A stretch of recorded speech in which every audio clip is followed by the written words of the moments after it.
3 weeks into the school year, my mom passed away on Friday the 13th. I know. I was like, who's making a movie about my life? This is terrible. 4 months after that, on what would have been her next birthday, my dorm burned to the ground while I was in it. And toast, lost all of my stuff, all my journals from my whole life, all my artwork, all my musical instruments, all my books, gone. Life is about community, and it's not about stuff. And our entire society has become focused on stuff and not community. And that's why we are the way we are right now as a world. There's so many people who are afraid to do anything because they don't want to fail. They don't want someone to make fun of them. They don't want someone to tell them their idea is stupid. And what a waste. What a waste if you take your whole life letting other people control what you really want to do with your life. Janna, thank you very much for joining me on Success Matters podcast. You have multiple skills and multiple strings to your bow. So would you like to just share with us a few of the things that you do? Sure. So my main full-time jam, I run a company called Papercraft Miracles. It's an eco-friendly handmade paper art company. We make magical things out of paper that make people happy. And we help people connect and communicate and celebrate in all sorts of magical, eco-friendly ways. Okay. All right. That's my So main jam. that's your main As- jam. yeah. Aside from that, I've been a poet since I was 5 years old and been performing in public since I was 12. And I started playing music in my late teens and have been performing with a couple of different bands and playing solo since then. And I'm a rapper. My rapper name is MC Vendetta, which Okay. is so funny. I think it's so funny. People take it seriously, but I think it's hilarious. And other than that, I love being on stage. I love speaking to people and affecting positive change in the world. And that is really the main thread that goes through everything that I do, is inspiring people and helping people deal with grief and deal with trauma and helping people learn how to say the things they don't know how to say. Right. Okay. So that's a heck of a lot there that you do. Let's start a little bit with the things you make out of paper. What sort of things do you make, and what's how does it bring joy to people and make those new connections? Sure. So our technical aspects, we create handmade papers from scratch. So we do handmade paper, stationery, invitations, product packaging, that kind of stuff. Right. We also make a lot of paper flowers that look so real you have to go touch them. Then we do hand-bound books and book repair services, and we have a whole line of plantable paper products that have seeds in them, and they grow when you plant them in the ground. We do events, we do installations, we do custom orders of all kinds, like corporate swag, corporate gifting, wild, crazy one-off custom projects. People are like, I want this crazy thing that doesn't exist. Everyone else says it's not possible. Can you make it? And I say yes. All right. That's So we do that. that's I have a cool. team, a small team, and we take on the impossible. It's great. All right. I remember when I was probably about 6 or 7 years of age, which is a long time ago. One of our teachers in primary school, her father was a paper maker. So she brought in the frames and the, I don't know what you would call it, the fibers and whatever. And we made paper in school. And if it hadn't been for that, I wouldn't even probably know how paper is made. So it was quite a great thing. And just talking now, it's just reminded me of that moment when we've made our own paper and we sized it as well so you could write on it without the ink going everywhere. It was like pretty amazing, really.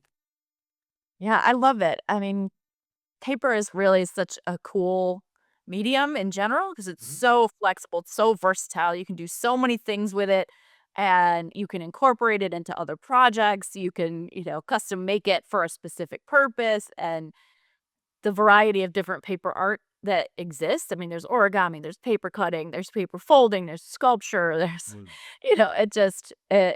it is so much fun to play with, and I love that it's at the same time, paper is weak and it's strong. It has memory. Like you fold it and it stays. And it's so cool. I'm totally a paper nerd. But I really love like the tangible aspect of it because we live in this world where everything is so intangible. Hmm. and the more that everything goes online and it's texting and Zoom and whatever, people really need that tactile aspect, and people are missing a lot of touch in their life, right? Like they don't use that sensation a lot. You're touching a screen, you're touching a touchpad, you're touching whatever, it's like you're not making things with your hands. And you probably hadn't thought about paper making in how many years, right? I mention it and Exactly. it takes you right back to that tactile Hmm. aspect. You're there in that room inside your head, like, oh yeah, I remember how that feels to put your hands in that vat and, like play like a little kid. And I get to play like a little kid every single day. It's the best. It's the best. Yeah, and as you say, there's this like the scrolling, like ebooks, for example. A lot of people use ebooks. I've actually gone back to paper-based books because I prefer the holding it and touching it and flicking the page and even the smell of the paper. Printed books have a certain smell. It's all of those things together. Maybe I'm just being old fashioned. I don't know, but it's just it feels nicer to me. It's more of an enjoyable experience to read a book that's printed rather than a book that's on a screen. Yeah, it makes it more of an experience instead of just something to pass the time, Yeah, right? Like yeah. it makes it way more real, and I love that part of it. And what we do with our paper art is just it's so special the way that we help people connect. So, Mhm. say for instance, we're meeting with clients who lost someone who's close to them, and they say, I want to have some special things for the memorial service, and we'll take some of like the flowers from the service and turn them into paper and then make a guest book out of that can be at the memorial, so the people who were there can actually write in a book that is made out of the flowers that were there. Right. I'm glad you said that and not the ashes from the person who's All passed away. right, yeah, knock on wood, no one has asked me to do that yet, but if they did, maybe I wouldn't say no. If it was something that was meaningful for them, maybe I would do it. I don't know. Yeah. But we've done a lot of things, like we've taken handkerchiefs and old clothes and things like that from people who've passed on and made special family mementos out of those things that help people sit together in their grief and share things about the person that they lost, because that's how people's stories keep going. And we don't really do that, sit around the campfire, tell stories about people who aren't here. We don't do that anymore in our society very often. It's like, oh, a couple weeks in the summer, maybe if you're lucky, you get to go and camp and whatever, and people are sitting around the campfire on their phones That's and true. they're not telling those stories and they're not talking to each other and they don't have this give and take to help people's stories continue. And we like to help people, like if we're doing a wedding for somebody, a lot of other wedding vendors will say, here's the book, pick the invitation you want and that style you like, and we'll just print your stuff on it, good to go, bye. But I'm like, "No, no, no, no, no. Come in here, sit on my couch, tell me your story. I wanna know the first date. I wanna know how you got together. What's the weird inside jokes? What are all those cool little stories?" And figure out a way to incorporate those things into the things that we make for people. So Okay. we had clients who met on the college newspaper, and they had old copies of that. We pulped them up, and we made their invitations out of that newspaper. Yeah. And they're like, "This is where we come from." And they get a chance to tell their story and to let the other people they care most about in on that joke, right? They know about it. They're like, "Oh, I didn't know that's how they got together. Now I know about that." And it helps people to know each other and to really connect and celebrate with the people they love the most. This is amazing. It's amazing what you're doing there. It's It's like really cool. you wouldn't necessarily stop to think about this sort of thing, but when you stop and think about it, it's like, wow, you've really got a point there. It's so important what you're doing. How did you kind of end up or land in this kind of this thing with your company that you do? It's a very long story and we have a very short episode. So I'm going to do my best. All right. I first went away to college to be a poet, decided I didn't want to be an English professor because that's the major they had. Okay. And I started taking all these classes in the book arts department for paper making and bookbinding, which I was like, this is the coolest thing ever that they even have this as a class. At the end of that year, I met with my college advisor and I said, hey, these are all the classes I took. What major am I working toward? And he says, those are all electives, so nothing. And I was like, crap, I'm here on a scholarship. What am I supposed to do? And he said, "What do you want to do?" Hmm. It's like, "I want to be an artist and I don't want to be broke. How do I do that?" And he said, "You should do that as your major." And very long story short, I made up my own major in the integrative studies department. I put entrepreneurial business and creative art together as one course of study, and I spent the rest of my college career learning how to sell art. Right. And I have been doing it in some capacity since before I graduated, so at least 2003. And in the beginning of my junior year of school, 3 weeks into the school year, my mom passed away Oh. on Friday the 13th. I know. I was like, who's making a movie about my life? This is terrible. And then 4 months after that, on what would have been her next birthday, my dorm burned to the ground Oh. while I was in it. Um, and toast, lost all of my stuff, all my journals from my whole life, all my artwork, all my musical instruments, all my books, gone.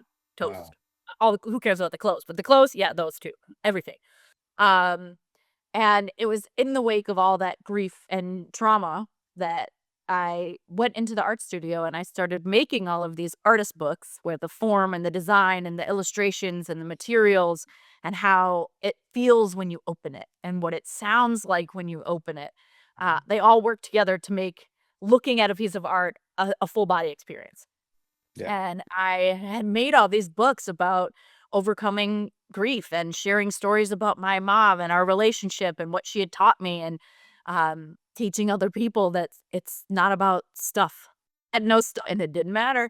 I was still a successful person because I had the ability to connect with other people and take care of other people. And it's life is about community and it's not about stuff. And our entire society has become focused on stuff and not community. And that's why we are the way we are right now as a world. Ooh. And so I was making all this artwork that I was like, hey, people, you got to wake up because who cares about this stuff? Yeah. You could just get more stuff. It doesn't matter. It's better if you have less stuff that actually matters to you than a whole bunch of stuff that doesn't. And I would do these show and tell events with people, and I would read the books and take them apart and tell them the story of how I made it and why I made it. And they would come up to me afterwards and they would cry. Right. And they're like, "I'm not the same person I was before I saw that. Like, I'm gonna go write my book. I'm gonna go change my major. I'm gonna, start painting again or pick up a guitar that I always wanted to play, but somebody told me I wouldn't be good at that." Or, like I just Hmm. so many people were inspired to seize the day and go after the things that they love to do because I shared art with them. I was open, I was vulnerable, and I was like, life can suck really bad and also be beautiful. Yeah.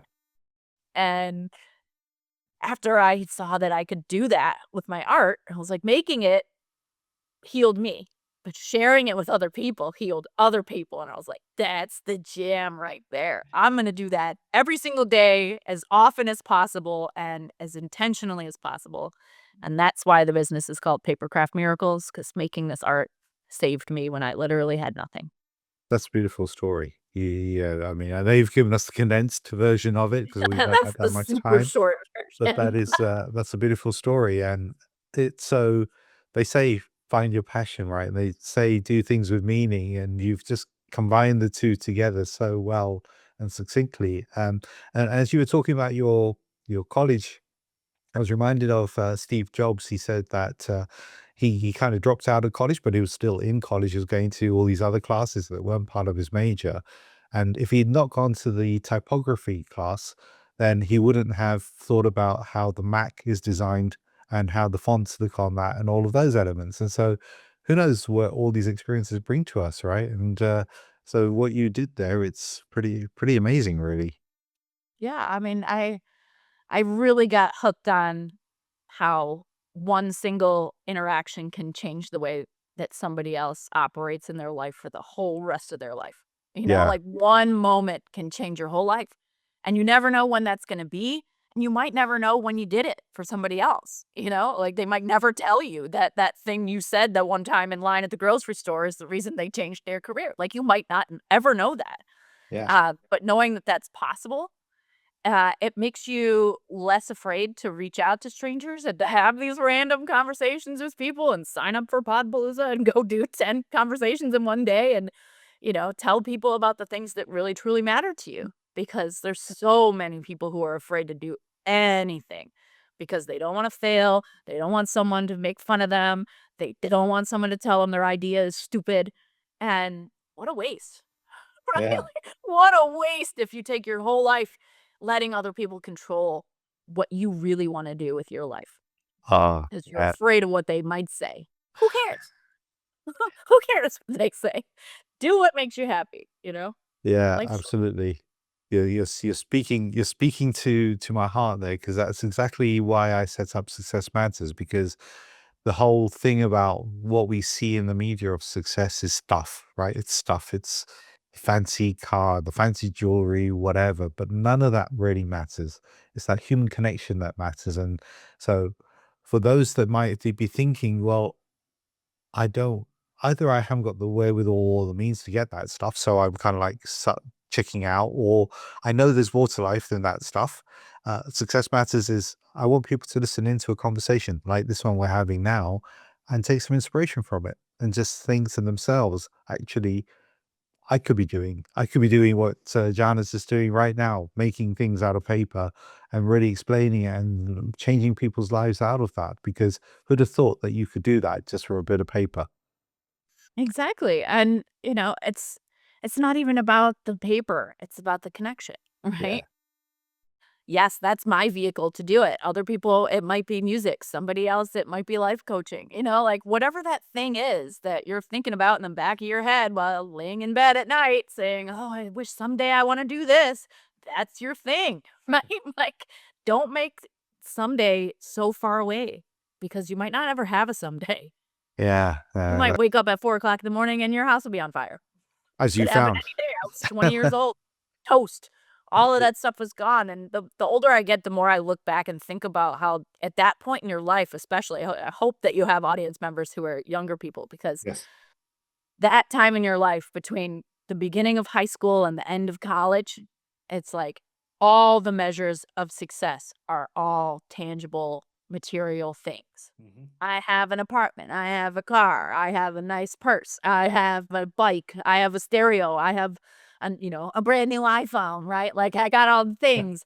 That's how I'm successful. And for me to wake up at 4 o'clock in the morning and be like, "Psh, I don't have any stuff." Well, like 3 days after that fire, I looked at my roommate and I was like, dude, all of our crap burnt up.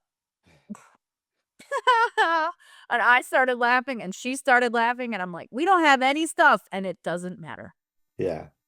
It doesn't Wow. matter because that's not what it's about. And for me, like, as an artist, like, I've sold almost $1 million worth of art.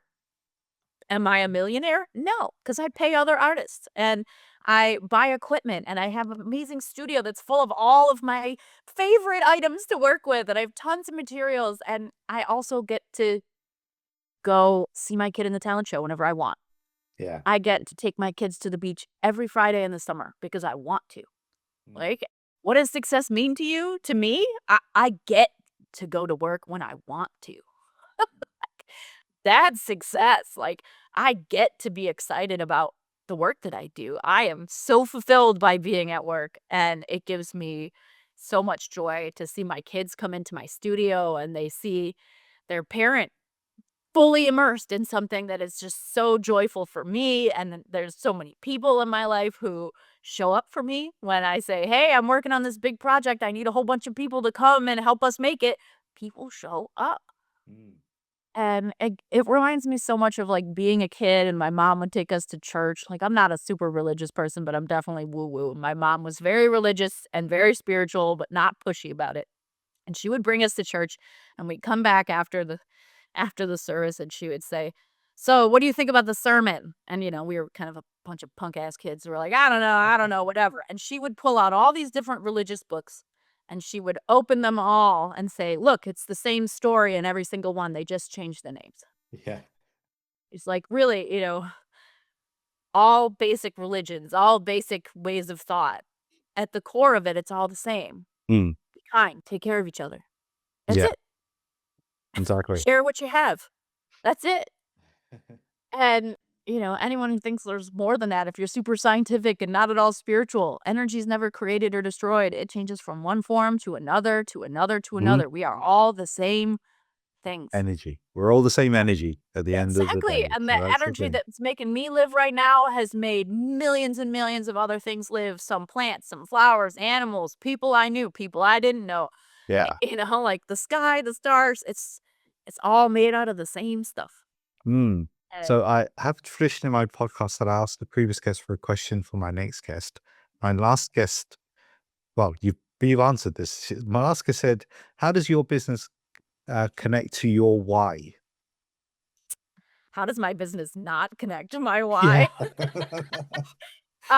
No, I mean, just being able to give people the gift of emotional language, because my mom gave that to me as a kid, and she was so good at saying, this feeling, here's some words to describe how that feels. And here's some words to describe how that feels. And so many people never get any of that. And they become adults who, just they know they have feelings. They don't know how to say things. Yeah. They don't know how to tell people how much they love them. They don't know how to tell other people that somebody else hurt them. Like, they don't have that language. So they just shut down and disassociate and do nothing. And so we have clients that come here and they're like, I want to show this person who's so special to me how much I care about them. I'm like, tell me all about that person. And I take all sorts of notes about the way their face moves when they talk about that person, or what aspect of that person that they're telling me about makes that person's face light up. And Yeah. I put those words on paper and I say, why don't we pull this, this, and this into this thing and make that? And they're like, you saw this thing, you know this person. You know this person you've never met before. And I'm like, you told me who they were. Yeah. You told me that story. And so many people have been told their whole lives that they aren't creative, or that they suck at art, or they suck at music, or they should stop creating, they should stop doing this, or don't make art because you won't make any money. Right? But making art is not about making money. I don't sell anything. I don't sell people anything. I help people communicate. Yeah. And, I can't not bring that into everything I do. That's amazing. Do you have a question for my next guest? Why'd you wait so long to Why do did what you you wait love? so long? Oh, lovely question. That's a Ah, lovely, lovely who question. stopped you? Who stopped you from doing what you I'm looking forward to the answer to that question from my next guest. It'll be interesting to see. So, unfortunately, we're at the top of our time, Janna. We could have spoken for ages and ages, but we've got a limited time window here. If people want to get in touch with you or to find out more about what you do, what's the best way for them to do so? The best way to do that is to go to my website. It's papercraftmiracles.com. And I just launched a course to teach other artists how to start businesses that are sustainable and work in their lives. And you can get that at papercraftmiracles.com/course.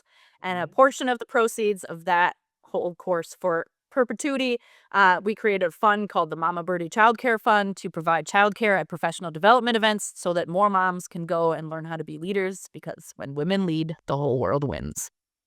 That's great. Thank you. Thank you for taking part in Success Man. So I've had a really interesting conversation with you. Thanks for having me. Thank you. To find your success, contact me at info@successmatterscoaching.com. That's info@successmatterscoaching.com.